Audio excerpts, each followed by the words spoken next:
Hey guys, it's Crystal. I just wanted to follow up with you guys today. So 2 days ago, I've had a couple really good weeks. I quit my job. I've been at home. I've been kind of keeping to myself and trying to deep breathe and figure out how to keep going without my son. And 2 days ago, um, I love my best friend to death. I did a counseling meeting with her. And after we got done with the counseling meeting, I just lost my crap. And I bawled and I cried and I was in denial and I was angry and I was bargaining and I think I went through all steps of anger right after we did our little counseling meeting. Just the reality of life and how people are perceiving me dealing with grief and wanting to help me or fix me or change things or be there, and they don't feel like they can do a whole lot for me. And it was I don't know, it just brought everything to the surface, and I went through every stage of grief yesterday afternoon. I mean, 2 days ago in the afternoon.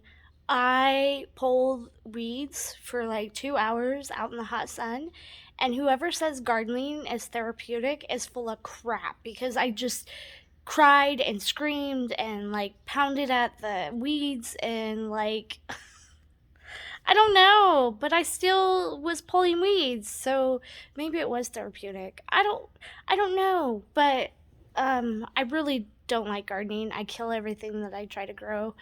Um so I just wanted to let people know that, I have good days and bad days. I never know when I'm going to react to something bad, when I'm going to react to something like a memory and think it's funny or good. Um, I've been trying to um, eat a little bit healthier, so hopefully that will help with the way that I feel. I also have cut back my drinking immensely because my best friend's biggest fear is that she's going to lose me. And I've already gone through so much. I had to do chemo when I was 19 years old. I did it for like 5 years. I had to have my first surgery when I was like 24. Um, just, she's already thought she was going to lose me so many times. And then when I had my son, I developed a blood disorder, and then I did chemo for 5 years. And, my whole life changed when I had him. And, he used to sit while I would do my chemo treatments in the room with me. And, they would give me Benadryl and all this stuff so I wouldn't react to it. And I would fall asleep. And they would feed him and keep juices in the fridge for him. And, I'd be there 8 hours. So, um, my chemo nurses, actually, that's why I became a nurse, is because they took such good care of me and they were amazing. And all these people that were um, trying to fight for their lives, like, I was the youngest one in the room usually when I'd go through treatment. Because the doctor that I was seeing made a special exception, I guess, to see me because I was between the age of pediatric and cancer patients and hematologists. So she made a special exception to see me. So I was the youngest patient in the room when I was going through all that.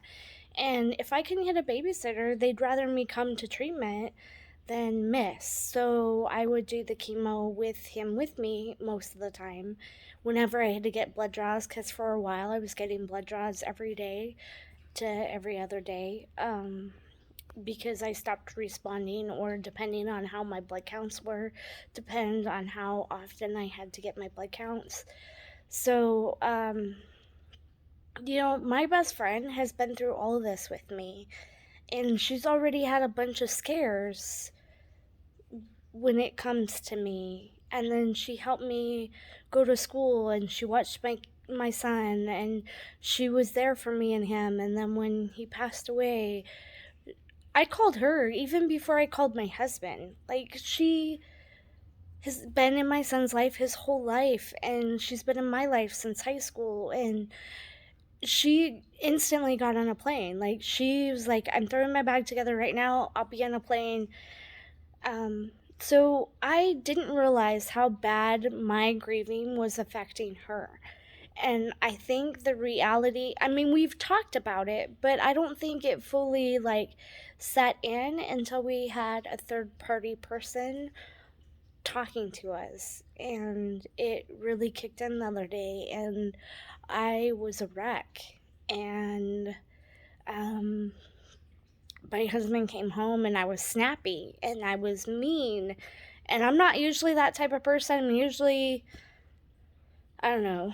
And then he told me the other day that I haven't been myself in quite a while. And he said he doesn't expect me to ever be myself again. And it broke my heart. I am usually a very upbeat person, and I'm very positive, and I keep going, and I'm a very strong personality. I feel like I'm a strong person, but I can't even work right now.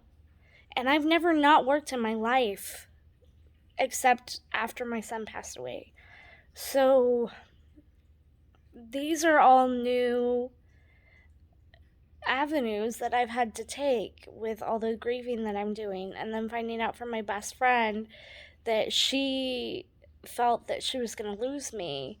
And, my sisters even told me that, and she was worried about me. And I guess it didn't fully sink in until yesterday or 2 days ago, because I just, I've been so numb, and I just don't care. And it's been hard. Um, so